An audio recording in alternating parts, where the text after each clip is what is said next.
Un soir par semaine, flanqué de ses deux voisins, Yves Bossins part en tournée d'inspection dans le centre-ville de Marseille. De la gare, surtout. Comment vas-tu? Ça va et toi? Ça va. Yves, ancien boucher charcutier, c'est le président de l'association des habitants de ce quartier populaire à 2 pas du Vieux-Port. Le cœur historique de la cité phocéenne, avec ses rues noires de monde et son grand marché de fruits et légumes. Seulement, un petit détail entache ce décor pittoresque. Yves Bossins enrage à chaque fois qu'il arpente les ruelles. Alors, ça c'est du matin au soir. Voilà, vous les avez là, vous voyez, du matin au soir. Voilà. Sur les trottoirs, partout les poubelles débordent. Tiens, il faut que vous avez dessous. Regardez ça. Regardez ça. Regardez. Regardez. Et c'est comme ça à chaque coin de rue. Des containers remplis à ras-bord au milieu d'un incroyable bric-à-brac. À croire que les éboueurs ont abandonné le quartier. Alors quand Yves passe par là, tous ses voisins excédés l'interpellent. Dans l'état que c'est, vous avez qu'à regarder dans l'état que c'est. Qu'est-ce qu'il y a là? Tu as entièrement raison. Je te donne raison. C'est pour ça que je suis là. Je suis là pour ça. Ils ne sont pas contents, les gens. Moi, j'entends parler les gens. Ils viennent me voir. Mais on n'en peut plus de cette saleté, de ces cartons de tout. On paye des impôts. Mais comment voulez-vous? Moi, je fais remonter les choses. Mais nous, comme je vous l'ai dit à maintes reprises, on n'est pas les décideurs. Les décideurs, c'est les hommes politiques, quels qu'ils soient. Et la saleté s'aggrave à chaque fois qu'un riverain sort ses poubelles. Car à Marseille, pas le choix, c'est dans la rue qu'on les dépose.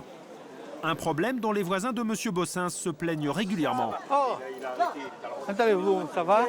Oui, ça va. Fazia habite cet immeuble vétuste, typique de la cité phocéenne. Ici, pas de local à poubelle. Voilà. Il n'y a pas de cour intérieure dans les immeubles. Où voulez-vous qu'on mette les poubelles? Il n'y a pas de cour d'intérieur, il n'y a pas d'endroit où les déposer. Donc le seul endroit, c'est quoi? C'est la rue? C'est la rue.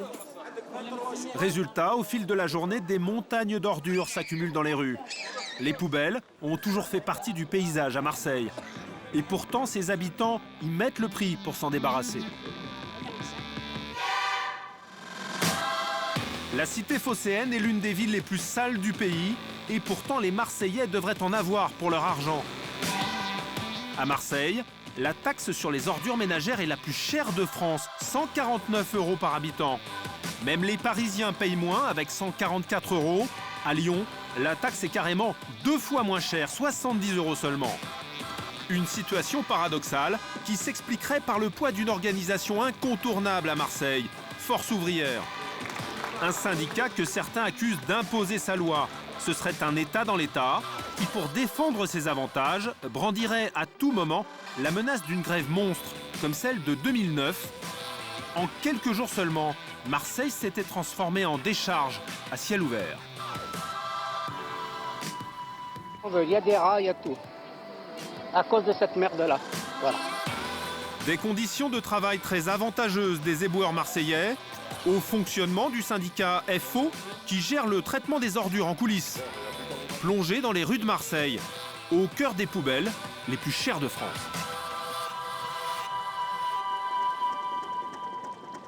Si la ville se transforme chaque jour en dépotoir, c'est peut-être d'abord à cause des Marseillais eux-mêmes. Certains manqueraient de civisme au quotidien. Cours Julien, un quartier bobo de la ville. Comme chaque jour, Mathilde et Bourama traquent les incivilités. Avec leurs uniformes, ils font partie de ce qu'on appelle la police de la propreté. 2 agents qui travaillent pour MPM, Marseille Provence Métropole, car ce n'est pas la mairie toute seule, mais l'ensemble des communes de la région qui assurent ici la collecte des poubelles sur un territoire grand comme 2 fois et demi Paris. Mathilde et Bourama sont chargés de verbaliser tous ceux qui balancent leurs ordures n'importe où. Et ils ne chôment pas. Bonjour monsieur. Oui. Bonjour, police de la propreté. Ouais, j'arrive. C'est votre sac? Non. Non? Au pied des cuisines de ce restaurant, un sac poubelle abandonné. Contrôler, trouver le responsable parce qu'on en a... Le restaurateur est indigné. Alors, pour débusquer le fautif, Tu t'occupes de celui-là, Bourama? Je vais à l'autre là-bas. les 2 agents vont mener leur petite enquête. Là, on va regarder d'où ça peut venir, si c'est d'un restaurant ou un particulier. Donc on va aller le déposer là-bas. Face au 1. Ouais. À 200 mètres de là, à l'endroit même où le fautif aurait dû déposer ses ordures, l'équipe se met en quête d'indices. Car chaque poubelle est une mine d'or d'informations. Rapidement, dans le sac suspect, entre une bouteille vide et quelques serviettes usagées, Bourama tombe sur ses facturettes de carte de crédit. En fait, on a plusieurs identités, plusieurs choses qui nous font dire que ça vient d'un restaurant, en fait. Donc on va aller voir ce restaurant. Adresse en main, Mathilde et Bourama se mettent à la recherche du restaurateur fautif. 65. 65. Les numéros défilent et soudain Mathilde réalise qu'elle a déjà croisé le contrevenant il y a 5 minutes à peine. Ah ben si, c'est à eux. C'est le restaurateur qui s'était offusqué de la présence de cette poubelle au pied de sa cuisine. Rebonjour. Rebonjour. Oui. On vient vous voir de nouveau. Le sac, il était bien à vous? Non. Si. Le jardin d'Afrique, c'est vous? Ouais. C'était à vous. Fafa, c'était à nous le sac poubelle là. Le restaurateur trouve une excuse. La poubelle juste à côté, qui est réservée aux piétons, est toujours pleine. On n'ira pas vous voir. Ah ouais, parce qu'on laisse pas là. Enfin, Eh ouais. on laisse en fin de service là. Eh oui. Et après, ils les emmènent. Mais le matin, des fois, d'entrée, on arrive le matin, il y en a plein. Bah oui, mais bon, faut pas. En fait, là, c'est uniquement des corbeilles à papier, c'est pas des corbeilles pour ordures ménagères. Ah ouais, tout à fait. Mais On nous, est d'accord. on laisse pas après. Pour cette fois, il écope d'un simple avertissement. On emmène tout au conteneur. Faites attention pour la prochaine fois. Ça marche. Bonne journée, au revoir. En cas de récidive, ce sera un PV de 35 € dans la boîte aux lettres. Là, il est averti, donc la prochaine fois, on ne retournera pas le voir. C'est un grand classique, ça, hein? Oui. Ah oui, c'est un grand classique. La facilité, un petit peu, quoi. Si ce commerçant se défend mollement, de plus en plus de Marseillais se rebiffent en cas de contrôle. Car beaucoup d'entre eux estiment être plutôt des victimes dans cette histoire. Démonstration 1 heure plus tard. Mathilde et Bourama tombent sur ces poubelles, celles de la supérette voisine. Le gérant n'a pas le droit de les sortir avant 19 h, l'heure où passent les éboueurs. Bonjour, monsieur. Police à propreté. Les 2 agents qui l'ont déjà verbalisé le rappellent à l'ordre. On vient vous voir pour le conteneur? Parce que là, il ne faut pas que ça soit resté là, quoi. Ce serait bien de le rentrer. Mais le commerçant réplique. Ces poubelles, il ne sait plus où les mettre. Selon lui, ce seraient les éboueurs qui feraient mal leur travail. 2 fois, en 1 mois, 2 fois, les poubelles n'ont pas été ramassées la nuit. Il a fallu que j'aille voir un de leurs chefs qui appelle une équipe l'après-midi à 13 h pour venir nous vider les poubelles. Donc c'est bien de taper chez nous, mais il faut taper chez vous. Non, parce que souvent après, c'est peut-être voilà, rempli. Mais après, la collecte, elle est faite. Elle a été faite. Il y a pas de souci. Mais l'épicier n'en démord pas. À quelques mètres, voilà l'endroit où il doit jeter tous ses cartons. Des bornes qui donnent sur de grandes poubelles enterrées. Et visiblement, elles n'ont pas été vidées depuis un long moment. Voilà. Où voulez que je jette mes cartons? Où voulez que je jette mes cartons? Les éboueurs n'auraient pas ramassé les cartons en passant ici le matin même. Le commerçant a sa petite idée sur la question. Pas conditionné. Les éboueurs le matin, ils sont plus au bar qu'en train de ramasser les poubelles. Après on va me dire oui mais c'est le cliché. Non, non, c'est pas le cliché. Faites le tour, vous allez voir plus au bar, dans les bars cachés à droite, à gauche. C'est ça. Voilà. Messieurs, bonne soirée. Les éboueurs bâcleraient-ils le travail aux frais du contribuable? Les Marseillais seraient-ils floués par les agents de la ville?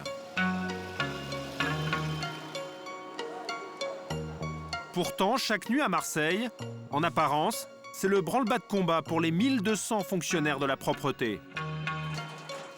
Des éboueurs, comme Stéphane et David, qui s'apprêtent à partir en tournée avec Jacques, leur chauffeur de benne. Pour 1 500 € par mois, en moyenne, ils collectent les poubelles dans toutes les rues de l'arrondissement. Merci. Nous avons eu l'autorisation de les suivre ce soir-là. Et ils vont se montrer très actifs. Objectif de cette tournée, collecter les ordures ménagères. Stéphane et ses collègues travaillent au pas de course, car il faut s'arrêter devant chaque porte. Et à chaque fois, les bennes sont remplies à ras-bord, car les Marseillais détiennent un record. Chaque habitant jette 2 kilos d'ordures par jour, 3 fois plus que la moyenne des Français. L'explication, ils ne se débarrassent pas que de leurs ordures ménagères, tout y passe. Comme ici avec ce gros container, au lieu d'y jeter ses poubelles, un riverain y a déversé tous les déchets de son chantier. Là, les gens font des travaux chez eux, au lieu de mettre en déchetterie, ils viennent les mettre dans les conteneurs à ordures ménagères. Donc, il y a des moments où, avec les gravats et les encombrants qu'il y a dans les conteneurs, on coince les bennes et on est obligé d'aller vider parce qu'on ne peut plus collecter. Et cette benne, elle est faite pour prendre ces encombrants-là ou pas? Non, pas trop, non. Au fil des rues, les poubelles s'enchaînent et chacune réserve son lot de galère. C'est bon. C'est bon. Tiens l'appel, prends l'appel. Et pourtant, malgré ces incidents à répétition, la tournée va s'achever au bout de 4h30 seulement, alors qu'ils sont payés pour 7 heures de travail. Mais voilà, ça se passe comme ça à Marseille. Ce sont les éboueurs eux-mêmes qui décident quand le travail est fini. Et quand c'est fini, eh bien, ils peuvent partir. Un privilège qui fait couler beaucoup d'encre, on appelle ça le fini-parti. Fini-parti, je suis désolé, on ramasse de la poubelle. C'est sûr que les gars, ils n'ont qu'une envie, c'est de rentrer, se doucher et rentrer à la maison. Et bon, en essayant de faire leur travail proprement comme le font mes gars. Seulement, à terminer si rapidement leur tournée, les éboueurs travaillent-ils tous aussi proprement? Le lendemain, nous avons suivi d'autres camions-bennes, plus discrètement. Et quand ils ne se savent pas filmer, on assiste bien souvent à un tout autre spectacle. 20h, rue Paradis, l'une des plus fréquentées de Marseille. Les boutiques viennent de fermer, partout les poubelles débordent. Nous en choisissons une au hasard, par exemple celle-ci, surchargée de palettes en bois, de sacs poubelles et de cartons, pour vérifier comment travaillent les éboueurs marseillais. 1 heure plus tard, un camion-benne apparaît. Les agents, manifestement très pressés, ne prennent que quelques cartons sur le dessus. Certains tombent par terre. Un petit coup de pied pour les faire disparaître. Les éboueurs ne prennent même pas la peine de les ramasser. Et voici donc le résultat de leur travail. Avant, après, quasi aucune différence. Même s'ils n'avaient pas à ramasser la palette, qui est un encombrant, ils ont laissé des sacs poubelles et des cartons. Les éboueurs n'ont presque rien collecté. La chaussée est même plus sale après qu'avant leur passage. Serions-nous tombés sur les mauvais élèves de la classe? Pour en avoir le cœur net, nous nous postons, toujours en caméra cachée, rue Saint-Ferréol, la grande rue commerçante de Marseille. Au bout d'1 heure, 2 autres équipes apparaissent pour nettoyer la rue. Et là aussi, les choses ne vont pas traîner. Devant ce fast-food, par exemple, pressés d'en finir, les éboueurs abandonnent carrément ce container en plein milieu de la rue. Quelques mètres plus loin, toujours sur les chapeaux de roue, les agents de la propreté laissent derrière eux des emballages éparpillés partout sur le sol. Résultat, à quelques mètres, voilà à quoi ressemble la célèbre canebière après la tournée des éboueurs marseillais. Un grand tourbillon de bouteilles, de plastique et de papier. Ce soir, comme souvent, c'est le Mistral qui fait valser les déchets.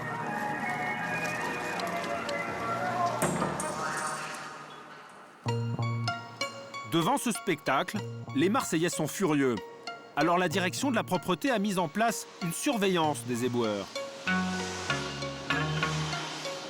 23h sur le Vieux-Port, la tournée des camions poubelles est normalement terminée. Serge pour Didier.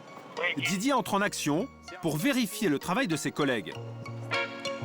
Et justement, alors que nous le suivons dans cette petite rue, il aperçoit soudain ses poubelles toujours remplies, alors que la benne est censée être déjà passée.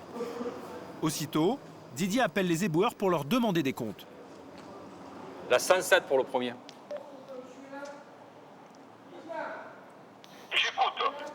Oui, où tu te trouves, s'il te plaît?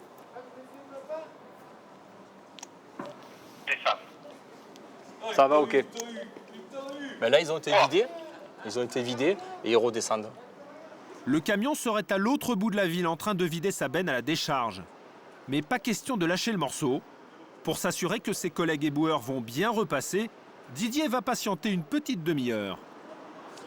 Serge ou Patrick pour Didier.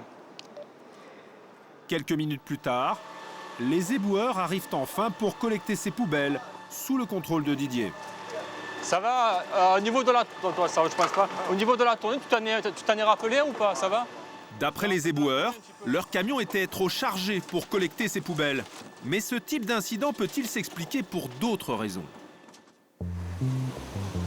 Le lendemain, à la direction de la propreté de Marseille, le service s'est équipé d'un appareil infaillible pour contrôler le travail des éboueurs sans contestation possible. Victor Tobia peut suivre à distance la plupart des camions poubelles car ils sont équipés d'une balise GPS. Voilà, c'est parti. Donc là, hop. Et voici donc le résultat, avec notre équipe croisée avec Didier la veille au soir. Équipé de sa balise satellite, le trajet du camion benne peut être reconstitué à travers le centre-ville de Marseille. Le GPS indique notamment le temps que mettent les éboueurs pour ramasser les poubelles. Et ça déménage. Voilà, 21h46, les 2 points ont été collectés. À cet endroit, par exemple, la collecte a duré 11 secondes seulement. Un peu plus loin dans la rue, record battu 9 secondes à peine pour vider les poubelles dans la benne. Le résultat de cette course effrénée dans Marseille est à peine croyable. La veille au soir, nos éboueurs n'ont travaillé que 3h56. Ce qui ne fait pas du tout tiquer ce responsable, car c'est la moyenne pour une journée de travail. C'est le temps qu'on arrive dans le centre-ville, c'est ce qu'on arrive à. Voilà, en moyenne, c'est ce qui se passe. Du travail à mi-temps, payé comme un plein temps. Une collecte parfois bâclée. Mais comment Marseille peut-elle accepter une telle situation, impensable dans toute autre grande ville? La réponse à cette énigme se trouve en plein cœur de la cité phocéenne. Ce matin-là, c'est l'ambiance des grands jours dans cet immeuble du centre-ville, les locaux de Force ouvrière à Marseille. Le syndicat prépare son meeting de rentrée et comme chaque année, il compte bien se faire entendre. Ouais. C'est bon. Eric, c'était juste pour savoir si ça marchait. Hein.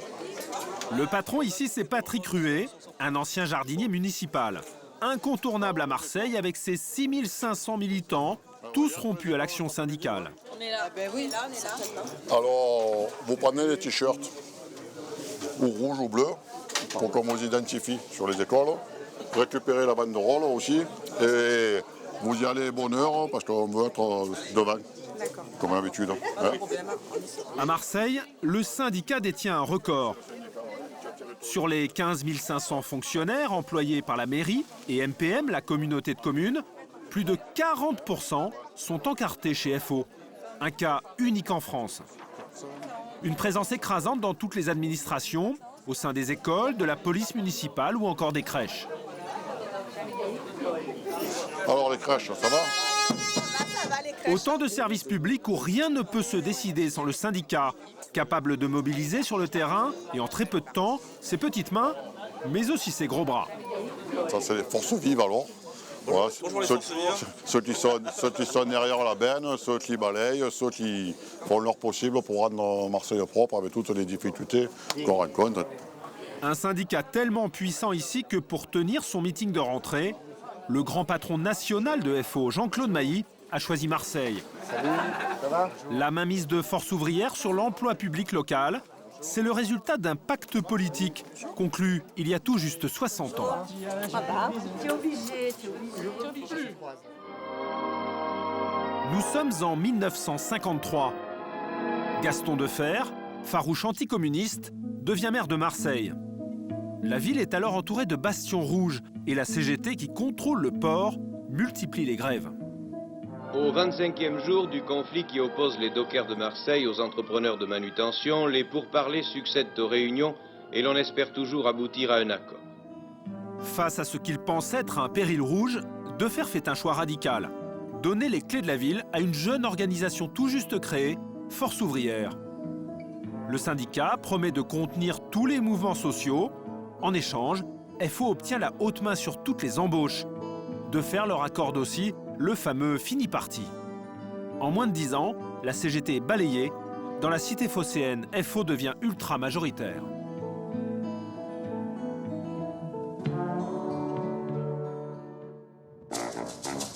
Et le pouvoir de Force ouvrière est particulièrement fort chez les éboueurs. Il faut dire que le syndicat a des arguments pour séduire ses fonctionnaires. Christophe Spano est l'un des patrons de FO sur Marseille. Ce soir-là, il a rendez-vous dans ce dépôt de camions-bennes, juste avant la tournée du soir, où il est attendu avec impatience. Ça va? Ça va? Salut, ça. Comment tu vas? Et toi? Ça va. Tout le monde est là. Éboueurs, balayeurs, agents de maîtrise, même le chef du centre assiste à la réunion. Le patron du secteur, c'est le monsieur à sa coche. C'est le chef du centre. Voilà. Pourtant, on jurerait que le patron ici, c'est Christophe. Nous allons rapidement comprendre pourquoi. Et qui est faux, là? Hein? Ah, le dis pas, ça. Ah, mais je sais pas. La question ne se pose pas, c'est tout faux. Ouais, on est tout faux ici. Ouais. On est 43, il y a 43 encartés faux. Voilà. Ah bon? Voilà, le faiseur de cartes. Tous, de l'employé au patron, ont pris leur carte. 92 € par an de cotisation. Alors à ce prix-là, ces éboueurs attendent un retour sur investissement. Ce soir-là, Christophe, qui a négocié avec la direction, a de bonnes nouvelles à leur annoncer. Tout le monde, j'ai dit bonjour à tout le monde. Donc on commence par le ticket restaurant. Donc on a eu une première augmentation de 50 centimes au mois d'avril, ce qui n'était pas négligeable. Et on aura la deuxième augmentation janvier. 12% d'augmentation sur le ticket resto, et ce n'est pas tout. Christophe a aussi décroché une jolie prime annuelle pour tous les salariés. Une prime de propreté de 275 € aux agents qui n'étaient pas bien sûr sanctionnés, une longue maladie. Donc elle est pérennisée, elle est à nous. Voilà. Des avantages âprement négociés par FO. Les primes successives représentent aujourd'hui 30% d'un salaire. Mais appartenir à l'organisation, c'est surtout booster sa carrière. Depuis Gaston Defer, le syndicat garde la haute main sur les promotions. Qui c'est qui atteint un grade ici? Il y a quelqu'un qui atteint un grade ou... Monter en grade, c'est 40 € de plus par mois pour ses agents. On comprend mieux pourquoi 60% des éboueurs sur Marseille ont pris leur carte chez Force Ouvrière, bien défendu par une organisation qui sait montrer ses muscles. Le syndicat majoritaire quand même. Ça veut dire quoi? C'est avec qui on négocie le plus. Je veux dire, non, mais on va pas dire vous nous nommez pas lui, on va faire une grève. On n'est quand même pas fada. Je veux dire, c'est quand même, on fait pas des grèves pour n'importe quoi, voilà. Pourtant, c'est bien la menace d'une grève des poubelles, comme en 2009, qui fait peur au pouvoir public. Et pour amadouer ce syndicat majoritaire, la mairie aurait même franchi la ligne jaune récemment.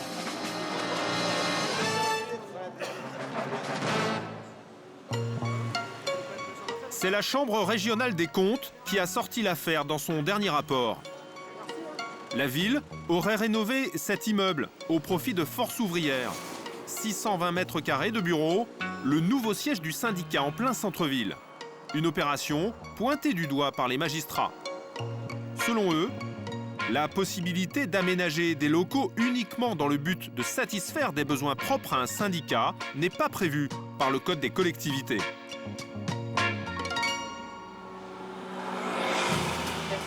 Des critiques balayées par la mairie de Marseille. Selon elle, tous les syndicats bénéficieraient de locaux municipaux. Malgré tout, le maire, Jean-Claude Gaudin, accorderait-il un régime de faveur à FO pour s'assurer de la bienveillance du syndicat des éboueurs? Alors, c'est quand même pas mal. Vous avez vu l'ombrière? Ah, c'est superbe, il fait très beau. Cela fait 18 ans que Jean-Claude Gaudin dirige la ville. Et depuis son grand bureau, le maire ne s'en cache pas. Il aime faire des cadeaux. Aux journalistes parfois. Marseille au temps du roi Soleil. Donne-moi un deuxième de Marseille. Voilà, ça c'est pour vous et puis votre caméraman aussi.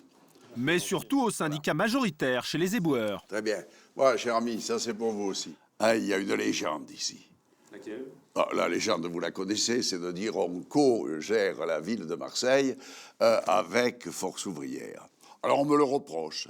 On me dit que je fais trop de cadeaux. Mais en réalité, c'est pour tenir aussi une cohésion. Parce que je vous disais, quand les grèves de l'enlèvement des ordures ménagères se font, au bout de quelques jours, les gens vous disent cédez, cédez. Or, il vaut mieux prévoir cela, il vaut mieux discuter avant que de céder dans l'urgence. Le syndicat FO semble donc intouchable à Marseille. Et notamment le fameux système du fini parti pour les éboueurs.